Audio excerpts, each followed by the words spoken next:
Our team had taken first at the Ohio Math Olympiad. Best finish in school history.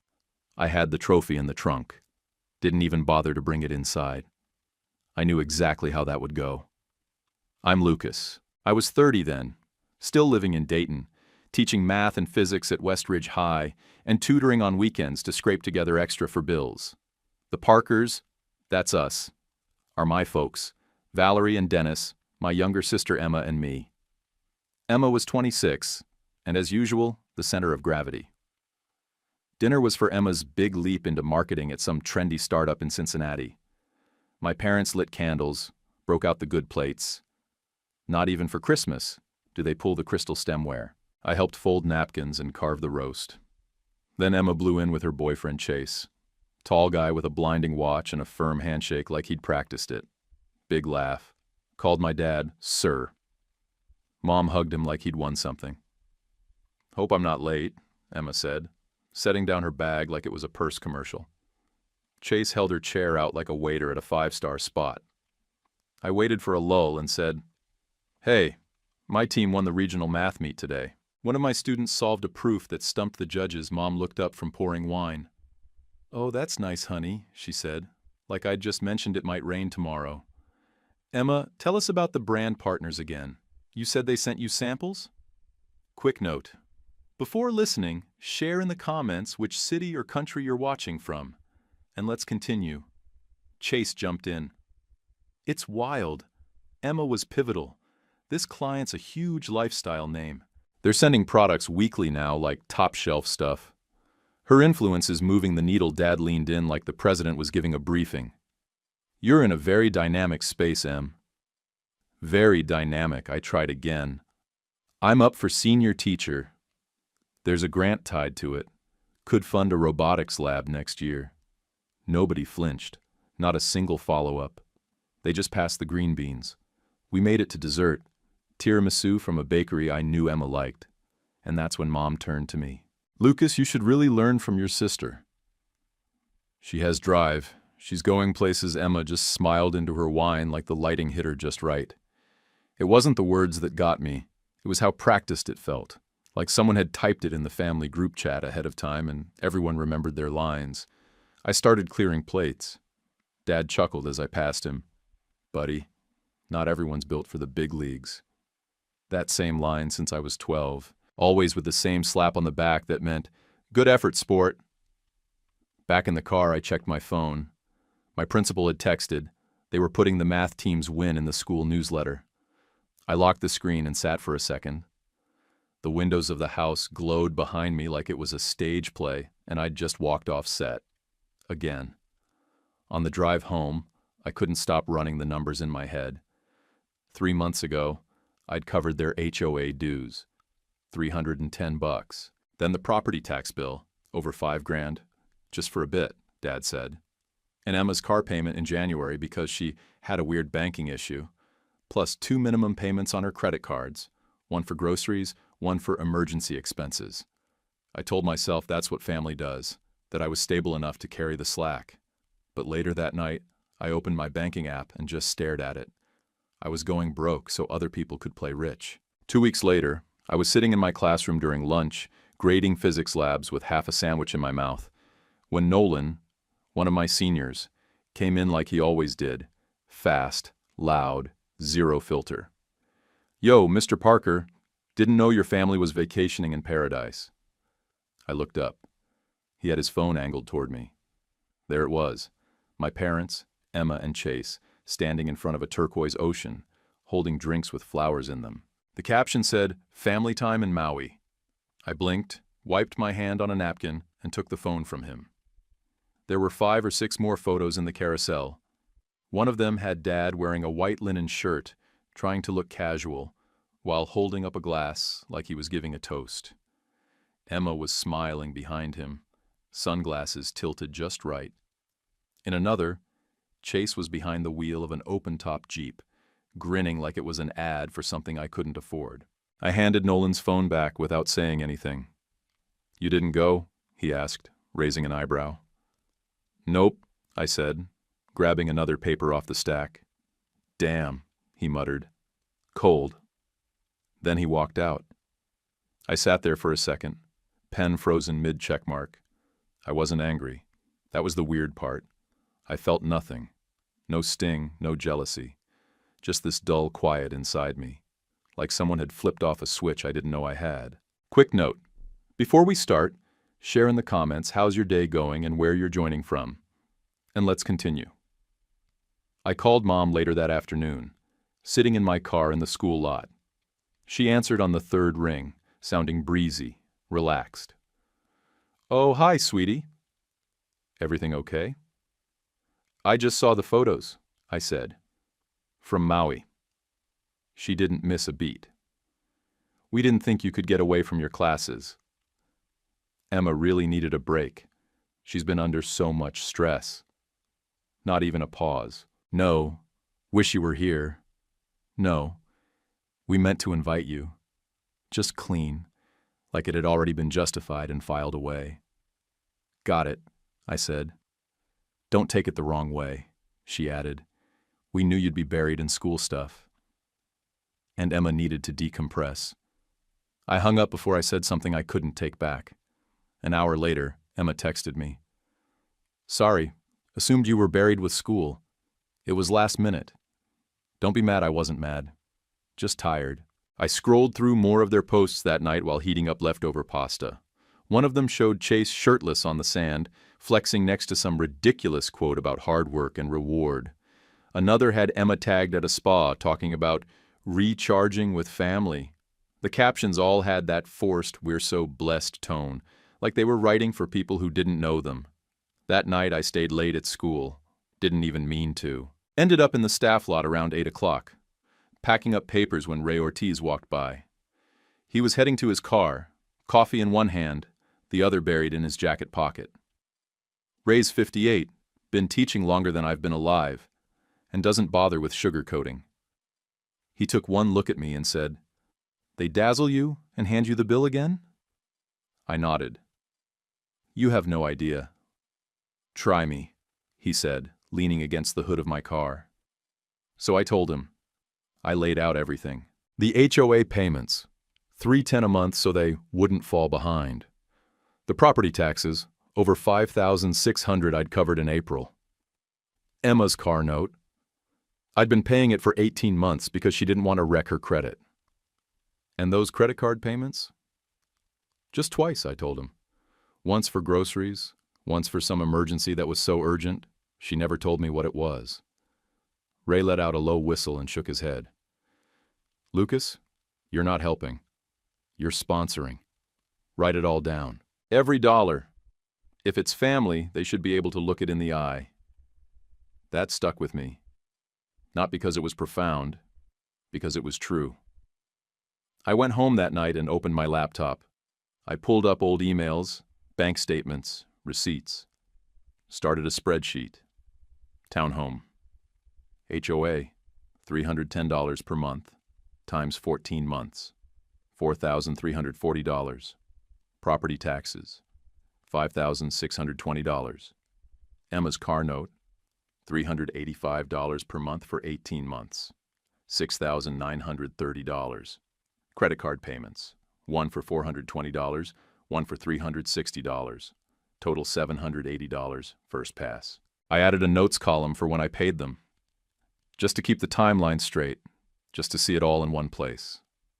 The next night, after combing older statements, I found a third card bailout I'd forgotten and the dentist bill I'd put on my card months back. I updated the ledger. Credit card bailouts equals $3,400 total. Dentist equals $1,180. I sat back and stared at the number. A little over 17 grand on the first pass. $17,000 I had pulled out of my own life, out of groceries, out of savings, out of sleep, so they could post beach photos and call it family time. And then I remembered something else, something I hadn't looked at in years. I opened another browser tab. Just curiosity, not expecting anything. I searched the county property records, typed in my parents' address, the house I grew up in, the one I'd been helping keep current. There it was, clear as day. Deed transfer, 7 months back. New owner, Emma Parker. I sat there, eyes locked on the screen, mouse frozen. They hadn't said a word. I'd been covering the HOA and taxes, thinking it was still our house, but they'd quietly handed it to her, like passing off a baton, and just kept letting me run. I closed the laptop and leaned back. I felt like I'd been mugged in slow motion. Saturday came too fast. I'd spent the morning running SAT prep for a dozen juniors and barely had time to shower, let alone change. I tossed on a jacket over my Westridge polo and drove straight downtown to the steakhouse. The place was the kind of spot where valet guys judge your car. I handed off my 10-year-old Camry like I was offering them a dead cat. Inside, it smelled like butter and cigars, and everything had that expensive dim lighting that made even the silverware look smug. They'd booked a private room, 60 people, maybe more. White tablecloths, place cards, little flower bundles wrapped in ribbon. I walked in alone. Everyone else was already sipping wine. Mom greeted me with an air kiss and that little shoulder squeeze she does when she wants me to behave. "Smile," she whispered. "Don't bring stress tonight." I nodded, kept it moving. The speeches started after the steak came out. First, Dad stood, cleared his throat like he was addressing a boardroom, and raised a glass. "Emma has always had natural leadership," he said, slow and proud, like he wrote it in advance. "From Girl Scouts to this new venture, she moves people. She delivers. And we are so proud to watch her soar." Everyone clapped. The woman next to me wiped at her mascara. Chase stood up next, loosened his collar, and said, "Let's be honest. Emma's big campaigns mean bigger horizons. She's a rocket. I'm just trying to hold on more laughter, more clinking glasses." Then came the moment I knew would happen. Always does. Mom's friend, Mrs. Green, sharp eyebrows, voice like an old newscaster, leaned across the table toward me. "So Lucas," she said, "what are you doing these days?" I opened my mouth, had the words ready, drone lab grant submitted, math team heading to state, seniors writing rec letters for MIT. Before I could even get the first syllable out, Dad jumped in with a laugh. "Oh, Lucas is helping. Keeping busy at the school, you know." He nodded toward the stage. "Emma's the one on a rocket." I sat back in my chair, took a sip of warm club soda, swallowed something that wasn't liquid. I wasn't embarrassed. I was stunned at how fast they reduced me to filler, like my work was a hobby they didn't want to acknowledge out loud. "I've actually been—" I tried again. Mom stood, glass in hand, and tapped it with her fork. "To Emma," she said, smiling wide. "Our success story." Everyone raised their glasses. No one looked at me. I didn't toast. I didn't move. Just sat there, fork on my plate, steak getting cold. The waiter came by and asked if I wanted another drink. I handed him the wine glass and said, "Just water." He nodded and disappeared. The party buzzed around me like static. Chase worked the room like he was the one being honored. Kissed cheeks, shook hands, bragged about brand partners he couldn't name and synergy he couldn't explain. Watching him, I realized something that took all the edge off my resentment. He wasn't evil. He just loved the image, loved the shine, and that image didn't have space for me in the frame. I sat back, pulled my chair a little from the table, just enough to let the noise dull. My eyes landed on the cake as the staff wheeled it in. 3 tiers, custom lettering, gold sparkles. Dad grabbed the mic again. "Let's hope one day Lucas chairs a department too.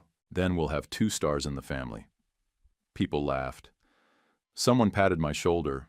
I pretended to smile. I hugged Emma before leaving. She smelled like that designer vanilla lotion Mom always buys her for Christmas. She leaned in and said, "You're coming to the wedding menu tasting, right?" I asked, "When is it?" She gave that fake puzzled face. "We'll circle back." She never did. On the way out, I checked my phone. Ray had texted, "You bring the numbers Monday.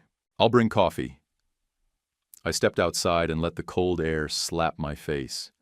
The valet was moving slow, but I didn't care. I opened my notes app and typed a single sentence. Stop paying automatic anything that has my name on it. Then I locked the screen and looked back through the restaurant window. They were laughing, eating cake, toasting Emma again.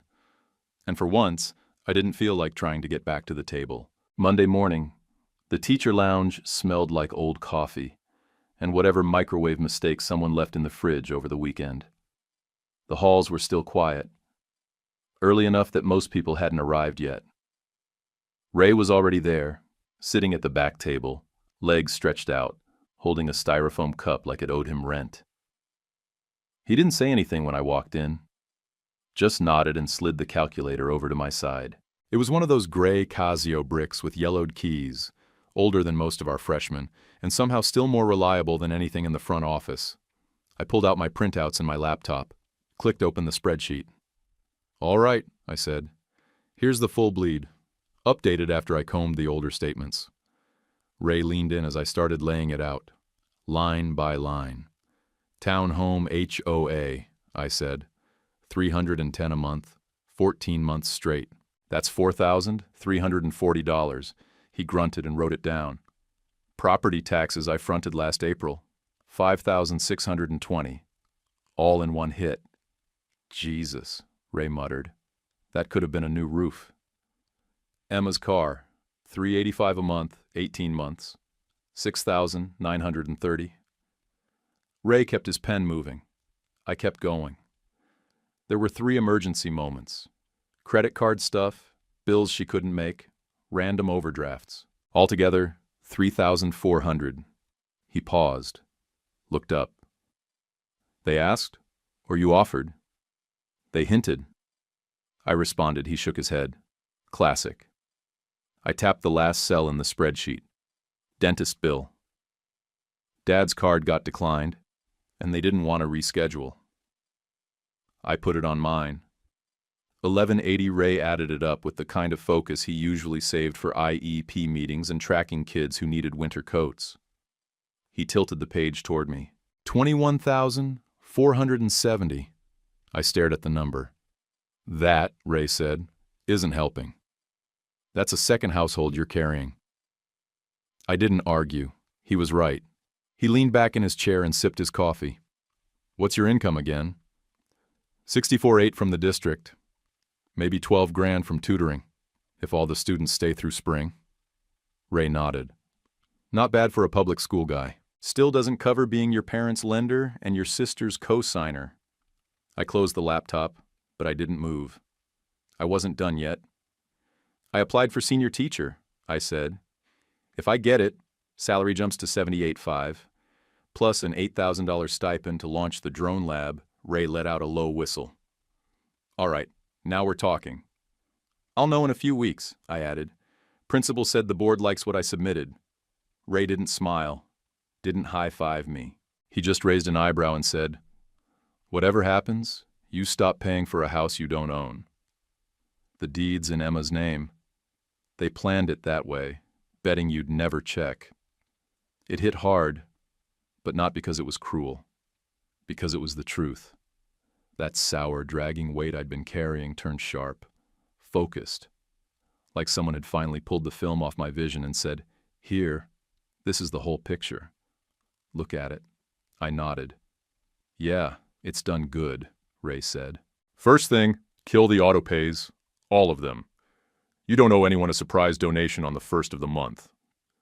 I opened my phone and did it right there, canceled the HOA draft, stopped the recurring car payment, set manual calendar reminders for everything else, just in case. Ray watched me work. When I was done, he said, "Now you print that ledger." 3 copies. I blinked. 3? One for you. One for the family meeting. You know they're going to try and spin. And one for whoever decides emotions matter more than arithmetic. I snorted. "You think this'll actually land with them?" Ray shrugged. "They'll deny the math. They'll say it wasn't that much. They'll say it's love. Let them say what they want. You bring numbers." I stared at the total again. $21,470. That was 2 full semesters of a kid's college tuition, a used car, a kitchen remodel, and I'd handed it over piece by piece. like it didn't count if it wasn't all at once.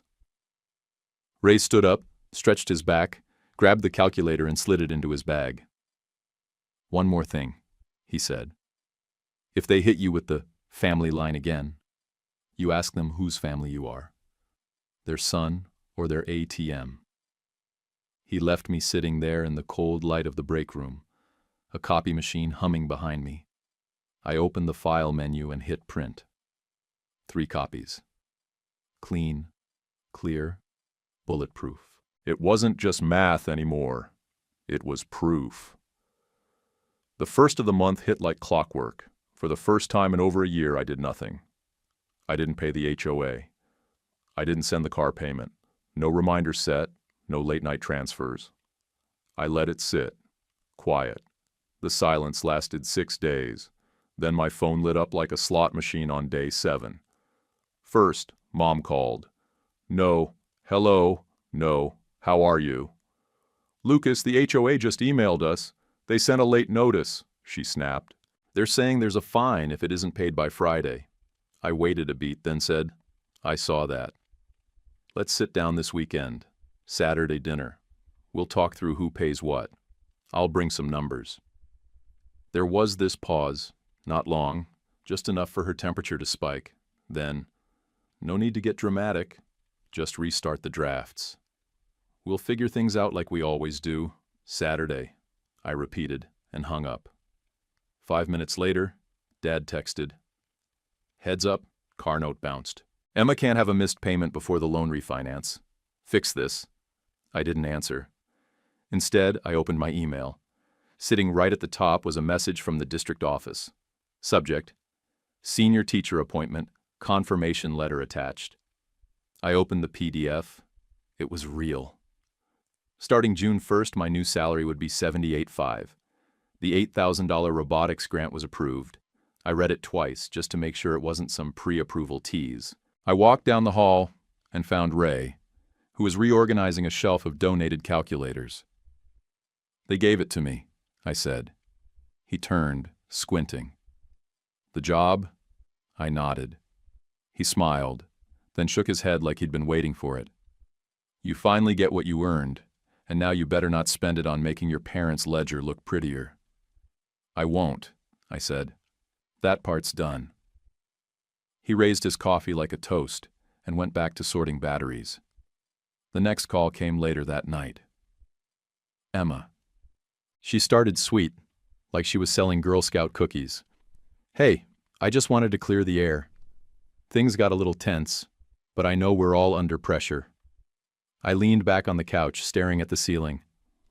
"Okay. I'm planning the wedding, and we really need family alignment. Vendors need to know everything's stable, especially with Chase's parents involved." "Who actually owns the house?" I asked. She hesitated. "What do you mean?" "Whose name is on the deed?" Her voice turned pinched. "Mom and Dad's, obviously." I didn't say a word. Just opened my messages and dropped the county records link in the chat. Didn't add any text, just the link. She didn't respond for 3 hours. Then came the message. "It's for estate planning." Stop making it weird, I stared at it, thumb hovering. Then I typed, "Saturday dinner. Bring Chase." She didn't reply. The rest of the week spun around me, but I kept steady. The math team was prepping for state, and the energy in that room was the only thing that felt real. We stayed late running logic drills and tightening up timing for the fast rounds. I let their excitement hold me up while the family mess circled like smoke outside the building. One of the juniors, Callie, stopped me on Thursday after practice. "You okay, Mr. P? You look like you haven't slept in 3 years." I smiled. "Working on it." "You better not burn out before state," she warned. "You're the one with the snacks." I promised her I'd bring the good trail mix. Then I went back to my room and stared at the board we'd used to diagram matchups. I felt clearer than I had in months. Not happy, not calm, but clear. I'd done the math. I'd paid the bills. I'd been the helper, the fixer, the backstop. Now, I was just going to show up and hand them the numbers. Let them try to say it was love. I showed up 20 minutes early and walked into a kitchen that smelled like rosemary, garlic, and pure distraction. Mom had the big roast in the oven, the kind she saved for Easter or when she wanted to play peacemaker. She didn't greet me, just pointed toward the dining room and said, "Set the table if you're early." I didn't argue. I just pulled out the good plates, the ones with the gold rim, and set my binder dead center, black cover, zipper pouch, 3 neatly clipped copies of the ledger inside. One for them, one for me, one for anyone who got loud. Dad was already pouring wine like we were celebrating something. He saw the binder, raised an eyebrow, and said nothing. Chase and Emma walked in 10 minutes later, late as usual. He had one hand on her back like he was guiding a tour, the other buried in his phone. Emma wore some designer coat she probably got at a partner discount, all smiles like she hadn't ignored my last text. Nobody asked me how I was doing. No small talk, just everyone pretending it was a normal dinner. We sat down. Salad first, then roast, then potatoes so buttery I could see my reflection in them. I didn't touch my plate. Dad cleared his throat before the food hit the halfway mark. "Lucas," he said, resting his elbows on the table like a judge about to sentence someone, "responsibility means being there for your family. You can't just cut off support because you're in your feelings." I kept my face still and my hands calm.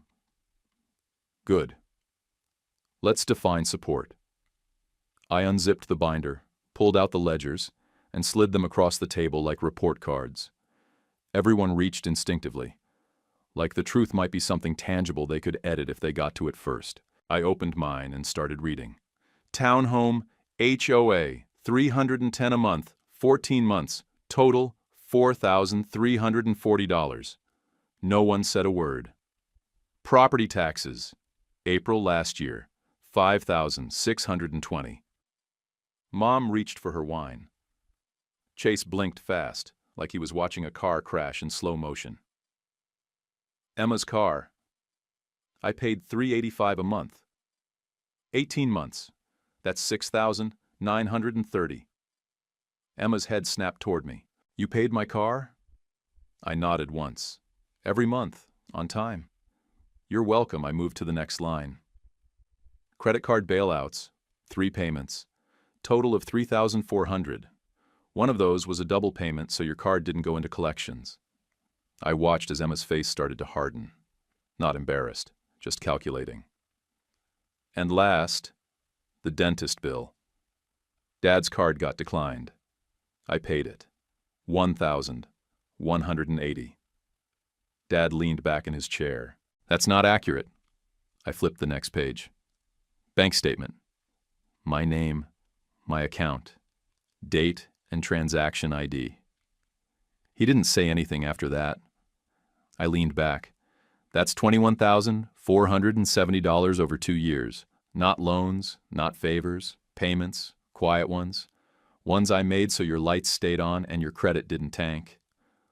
Mom finally spoke, voice cold as the salad dressing. "Emma is building a future. You have a stable job. This is what families do." I pulled out the final paper, thick, with a blue seal and signature line.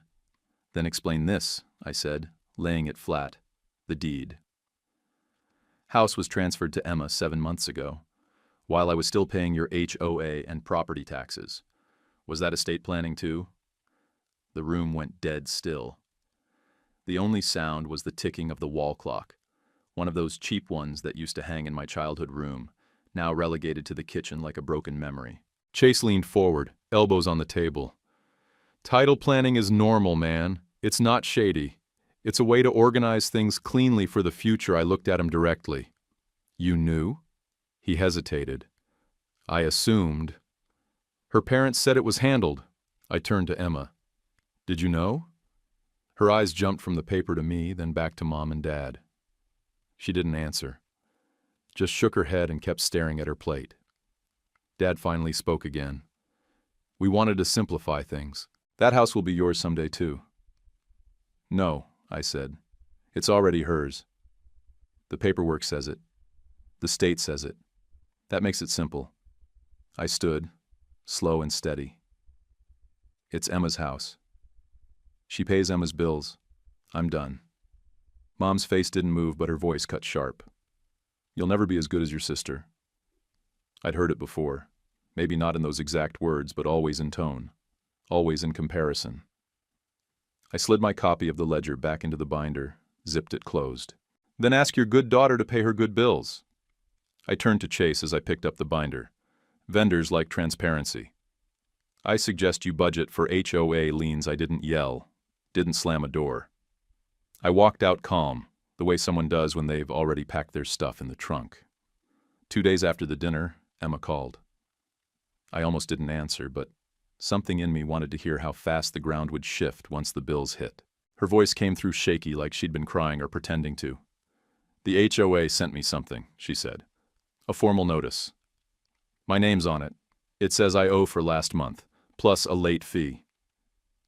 Because you do, I said. You own the house now. I don't even have the login, she snapped. You log in. You pay it, I said, flat. Silence stretched long enough to fill a hallway. Then she hung up. An hour later, I got a text from Dad.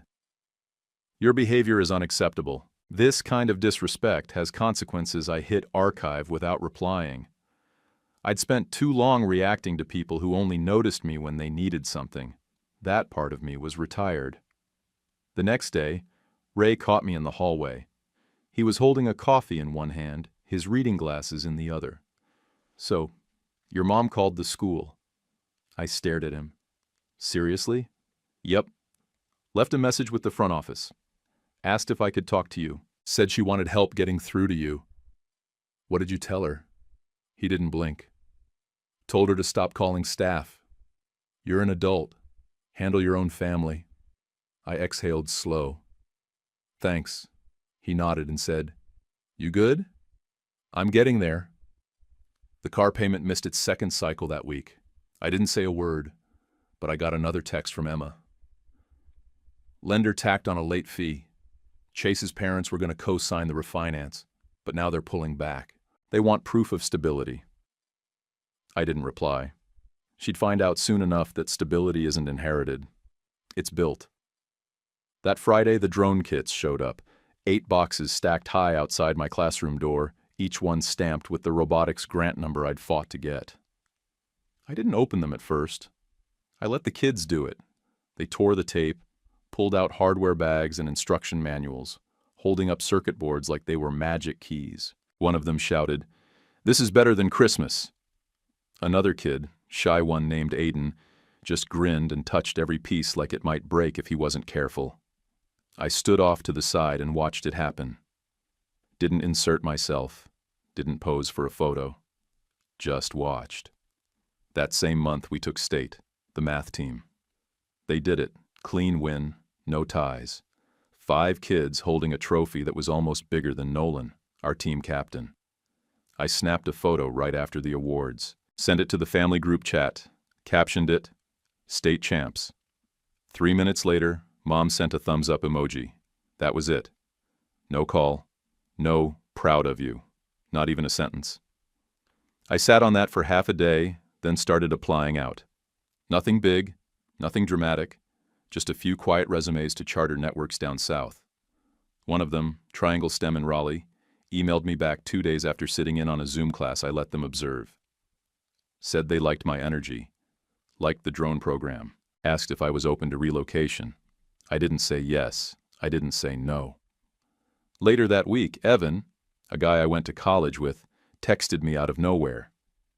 "Remember that duplex on Oakleaf I told you about 2 years ago? Still available? Rent her in 1 unit. Want to revisit?" I replied, "Ask me again in a month." Meanwhile, things at the Parker household kept breaking loose. The county portal posted a delinquent property tax warning. Second half of the bill hadn't been paid. Not massive, but big enough to be public. Someone noticed. Specifically, Chase's best man, some guy named Dylan who liked golf and audits.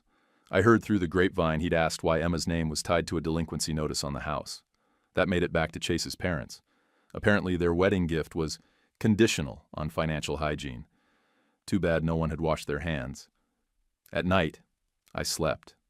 Not perfectly, Not peacefully, but better. The kind of sleep that comes after months of tension uncoiling in your chest like a rubber band snapping loose. I didn't dream much, but I didn't wake up angry either. It wasn't some dramatic peace, just the quiet that comes after you finally pick your side and decide to stay there. Triangle STEM Charter sent the offer by email, subject line, formal offer, master teacher position. I clicked it open like I was diffusing something.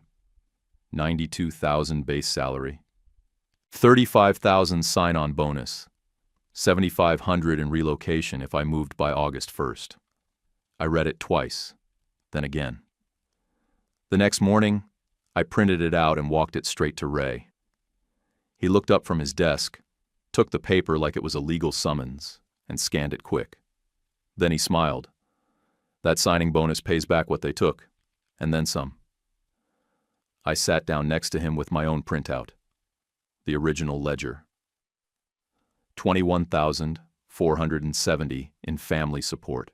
Add in the HOA I would have kept paying if I'd stayed. 6 months at 310 came to 1860. Total, 23,330. I looked back at the offer. The bonus alone wiped it clean, with interest. I'm accepting, I said, done pretending it's complicated. Ray nodded. Then tell the kids. Make it a lesson in how not to disappear for other people's comfort. That week, I gave my principal 8 weeks' notice. She hugged me and said, "They're getting the best math guy in the district." I appreciated that more than she knew. When I told the kids, they booed me like I broke their hearts. Nolan threw a pencil at me and said, "Well, you better train your replacement to bring snacks." I said, "I'll leave you the Costco card and the code to the vending machine." They made me promise to send photos from Raleigh. I said I'd do them one better. We'd meet at Nationals one day. Later that night, I called my parents. I figured they deserved to hear it directly. "Hey," I said, "I'm moving." Got an offer in Raleigh. New role, grant work, robotics lab. I leave in July. There was a long pause. Then Mom said, "So you're abandoning your family?" I stayed calm. "I'm moving for my career." You use that word for Emma. She didn't answer. A day later, Emma called. Same voice she used when she needed me to pick her up from downtown because she forgot where she parked.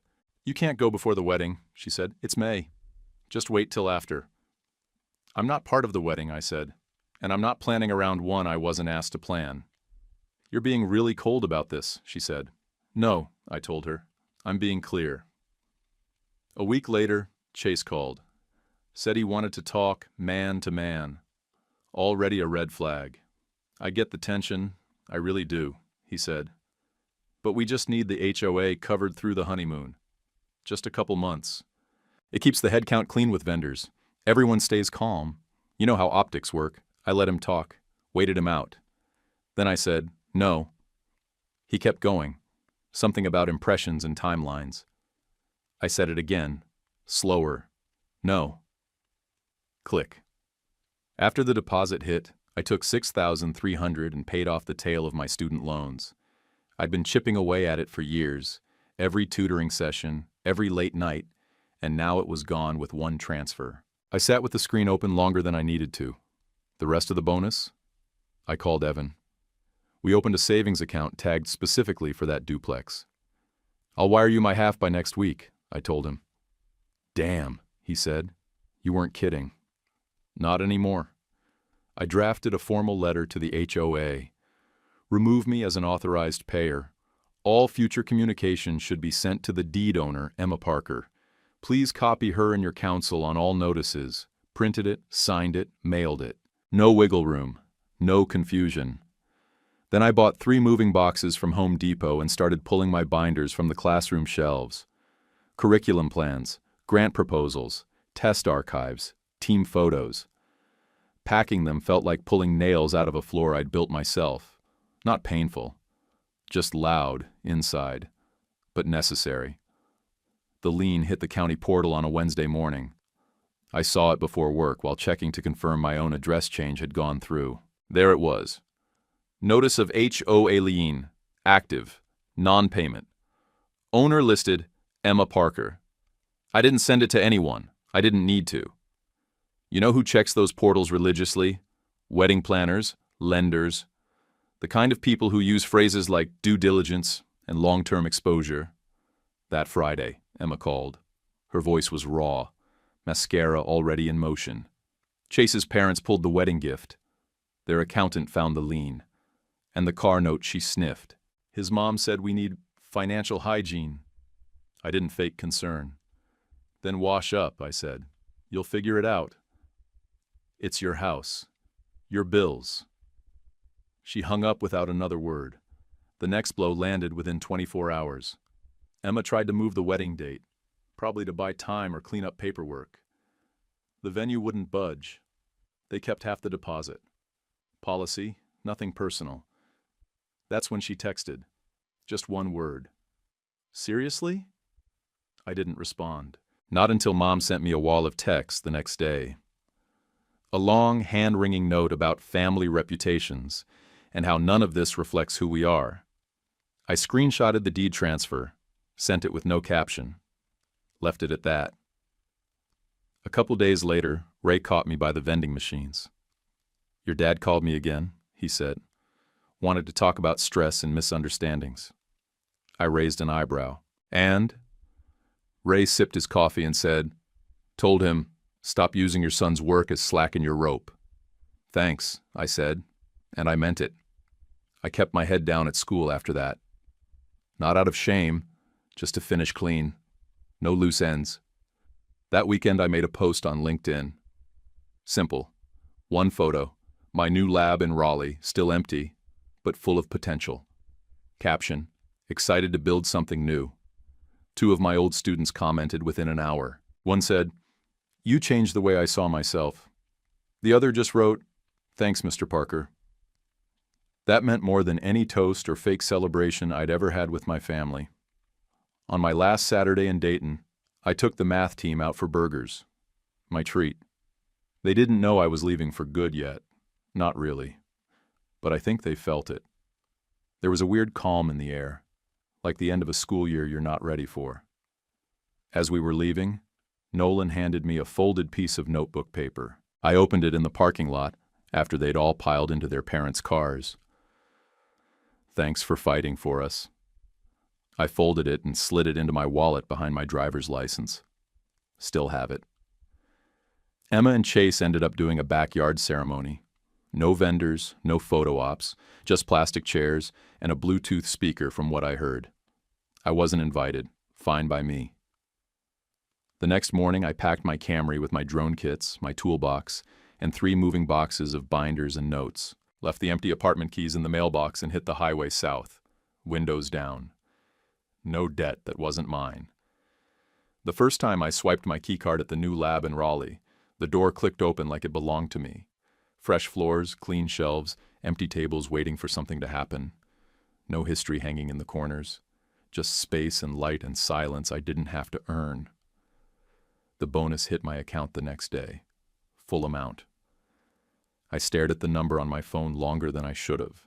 Not because I didn't believe it, but because I finally did. I moved into a 1-bedroom near the Greenway. Nothing fancy, but quiet. No one calling in favors. No check engine lights on someone else's car. That first night, I slept through without waking once. No stomach knots, no guilt alarms. During week 1, a kid named Malik solved a combinatorics problem before I finished writing it on the board. He shrugged like it was nothing. When I asked how he got there, he said, I just saw it. I nodded, smiled, and remembered exactly why I do this. I blocked my parents' numbers the day I arrived. I didn't plan to, but after the second silent ride through downtown, I realized I needed space. Clean space. A month later, I unblocked them. That same day, Mom sent me a GoFundMe link titled, Help Save Our Family Home. There was a whole paragraph about unexpected hardship and family legacy. The house was still in Emma's name. I didn't donate. Ray called to check in like he always did. No fluff, no build-up. You good? He asked. I looked around my new lab, drone kits stacked in the corner, lesson plans on the wall, and said, "Better than good." He paused, then said, "Then keep doing the boring adult stuff. Save, invest. Sleep." He hung up without saying goodbye. That was fine with me. Evan sent a photo that weekend, a small 2-unit duplex on Oakleaf Drive. Red brick, simple trim, walkable neighborhood. We ran numbers together on Zoom. Even after savings and a modest buffer, the rest of my signing bonus covered my share clean. No stretch, no risk. We bid. We got it. I didn't tell anyone back home. Didn't need to. Word got back to me anyway. Emma's lender hiked her rate after the lien notice. They fixed it months later, but the higher payment stuck. Not as punishment, just math. Gravity doing its thing. I mailed my parents a letter on heavy paper, 1 page. I thanked them for what they did right when I was a kid. The rides to track meets, that math camp fee in 8th grade. Then I wrote, "I won't be paying your bills anymore. Don't ask." I signed it, no flourish, no PS. A few weeks later, I got a voicemail from Chase. "Hey, Lucas." No hard feelings. We were in over our heads. Just wanted to say that I didn't call back. Sometimes people figure themselves out when the music stops. On a gray morning, before students arrived, I pulled the state trophy from my Ohio team out of the moving box and set it on the top shelf of my new lab. One of the kids asked, "Did you win that?" I said, "The team did." Back home, they didn't care about where it came from. They just wanted to know if they could win one too. I told them yes. I'm 58 now, telling you this, so you don't waste your 30s paying for a version of your family that only exists in photos. The revenge wasn't loud. It wasn't a speech. It wasn't a slap.